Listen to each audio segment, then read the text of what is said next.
Good afternoon. Here is the news at 4. First, the highlights. Physical Planning Summit kicks off in Lagos to ensure state's growth.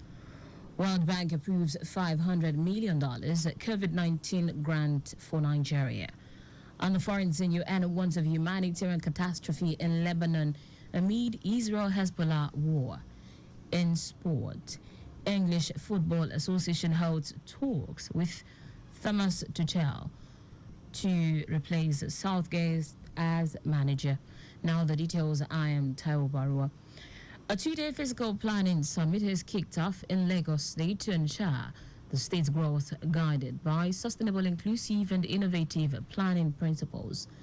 While declaring the summit open at Victoria Island, Governor Babajide Sanwo-Olu, who called for collaborative effort among stakeholders, described the theme of the event as apt and pivotal to reshaping the future of a megacity and envisioning how truly a smart city should be without minding the strict enforcement of the implementation process. Governor Sanwo-Olu urged town planners to be creative and take the front lead to ensure their activities are done in line with international best practices in the best interest of the people for actualization of the Themes Plus agenda of making Lagos a 21st century mega city. This is a responsive and irresponsible government. We take all the points, we take all the issues. Our commitment is to continue to ensure that the ease of doing business improved upon, enhanced, that we do not kill investors, we do not kill investment, we will not drive away funding. The State Commissioner for Physical Planning and Urban Development, Oluyinka Olumide, said the summit is aimed at better positioning the state for investment as proposed in the Operative Development Plan, ODPs, with experts in urban planning, resilience development partnership, legal and policy analyst, risk management, project finance and government to explore options available for implementation of the ODPs for sustainable development.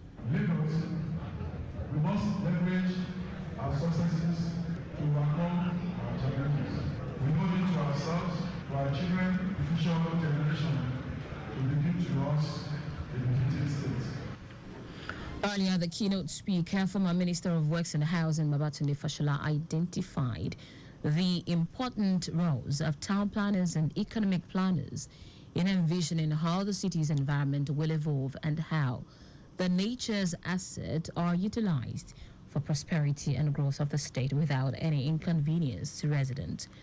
Fashola, who commended the giant strides of the Sanwo-Olu administration, called on government to expedite action on the completion of Ekpe waste collector and recycling plant, Olushosun, Adinyo Water Project, Phase 2, more housing projects, and reclaim the BRT, while expanding waterways, transportation, and embracing sport and entertainment sectors as panacea to the problem of youth unemployment in the country. If the town planner decides on these critical development plans, including rail, as Lagos State has commendably done, it is the responsibility of the economic planner to put numbers to them. This will form the basis of budget year to year that the finance team and the treasury department have to raise money for. Our correspondent Adiola Kendele reports that the Lagos Physical Planning Summit is themed Rethinking Lagos, a new vision for a regional and integrated megacity with various stakeholders from the build sector and partners in attendance.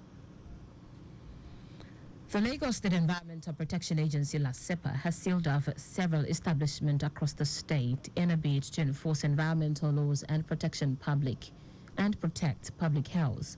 The agency's enforcement operation, which took place in areas including Fagba, Iyano Ipaja, Ifako Ijayi, and Orili Agigi, led to the closure of multiple businesses found in violation of various environmental regulations. General Manager of LASEPA, Babatunde Ajayi, who reiterated the agency's firm stance on environmental compliance, said the affected establishment had previously been issued warnings but failed to rectify their environmental infractions. Ajayi said the affected establishment would remain closed until they fully comply with regulatory requirement and demonstrate a commitment to upholding environmental standards. He also urged other businesses across the state to be more conscious of their impact on the environment. The House of Representatives has resolved to investigate the level of compliance with the provisions of the Discrimination Against Persons with Disabilities Act in gaining access to public buildings across the country. The House also asked its relevant committees to investigate approvals of building plans by regulatory authorities without provisions for accessibility facilities. Leading to the debate on the motion, Chairman of the House Committee on Disability Matter, Bashir Dawood, described the public building as a building made available for the use of members of the public, whether owned by the government or private entities, as provided for in Section 55 of the Discrimination Against Persons with Disability Prohibition Act 2018. According to him, Sections 3 and 4 of the Disability Acts provide that a person with a disability has the right to access the physical environment and public buildings on an equal basis with others, including road, sidewalks, pedestrian crossings, elevators, crutches, and toilet facilities to make them accessible and usable by persons with disability.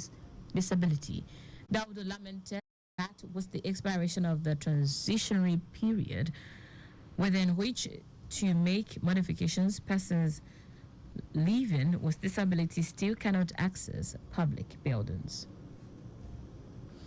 Now to the rest of the stories. The World Bank has announced a $500 million grant to support Nigeria's recovery effort from the impact of the COVID-19 pandemic.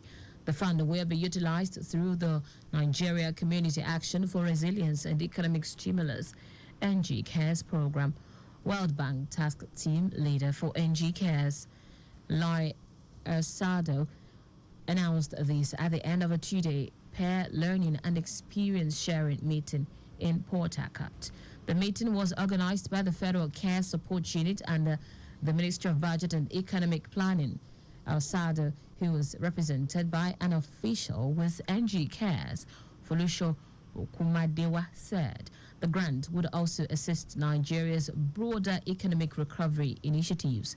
He added that the World Bank will continue to support NG Cares for the next 3 years, and this support may extend further with backing from the government. The program was launched in 2021 to aid poor and vulnerable households and small enterprises affected by the pandemic. The federal and state government have restated their commitment to HIV sustainability and response. They made the commitment at the National State Engagement Meeting in Abuja. Speaking at the meeting, the Director General of the National Agency for the Control of AIDS, Temitope Ilori, said there is a need to deconstruct and redefine what the HIV program sustainability means. Ilori said everyone has roles and responsibilities in this sustainability plan, adding that sub-national stakeholders are critical to this plan as the epidemic is far from over. Also speaking, UNAIDS Country Director Liu Zenkeng said though remarkable progress has been made regarding HIV response in the country and globally, there is a need for country ownership of HIV response. In foreign news, United Nations agencies have called for an urgent increase in funding to deal with the unfolding humanitarian crisis in Lebanon as the Israeli military continues its offensive against Hezbollah. UNICEF and the World Food Programme, WFP, warned in a joint statement that the fighting, which has displaced hundreds of thousands in Lebanon, has triggered a catastrophe. Lebanese officials said 1.2 million people have been affected by the conflict in which Israel has conducted air attacks on Beirut and many other parts of Lebanon, as well as sending ground troops into the south. UNICEF said it is delivering essential support to children and families, including primary health care, water and hygiene kits, mattresses and blankets, and psychosocial support services in cooperation with the Lebanese government.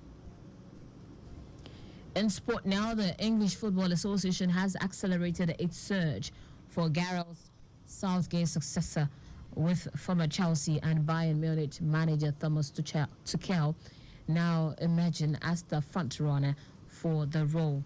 Reports say the FA is in talks with the representatives of the German coach, which has been out of work since leaving Bayern Munich in May. The report indicates that the FA initially made an inquiry for Manchester City manager Pep Guardiola shortly after Southgate's resignation in July, but there were no further development. Should he be appointed, Tuchel would become the third non-English manager of the England's men's team, following Van Goren Eriksson and Fabio Capello. Former Lagos State Commissioner of Sport and Youth Development, Eniton Shudi, has been unanimously elected as the president of the African Table Tennis Federation, ATTF, at the 2024 AGM of the continental body held in Addis Ababa, Ethiopia.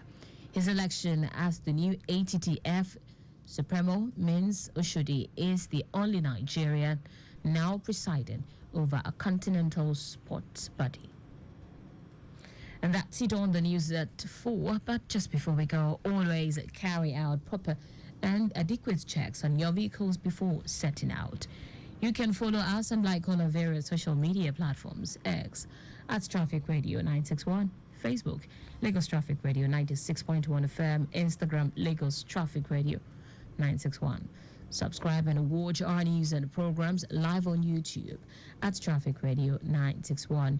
You can also visit our website www.trafficradio961.ng. Did you know that the Sanwo-Olu administration supplied 86,000 dual furniture set to 775 public schools? You can get more details on the Lagos State Government website. To end the news, here are the highlights of the major stories. A 2-day physical planning summit has kicked off in Lagos State to ensure the state's growth, guided by sustainable, inclusive, and innovative planning principles. The World Bank has announced a $500 million grant to support Nigeria's recovery effort from the impact of the COVID-19 pandemic. We also told you that United Nations agencies have called for an urgent increase in funding to deal with the unfolding humanitarian crisis in Lebanon as the Israeli military continues its offensive against Hezbollah. And finally, in sport, the English Football Association has accelerated its search for Gareth Southgate's successor, with former Chelsea and Bayern Munich manager Thomas Tuchel now emerging as the front-runner for the role. For contacts with the newsroom, send a message to info@trafficradio961.ng. That ends the news broadcast compiled by Abiola Fagbalagun. I'm Taiwo Baruwa. Thank you for listening. Good afternoon and welcome to the return trip.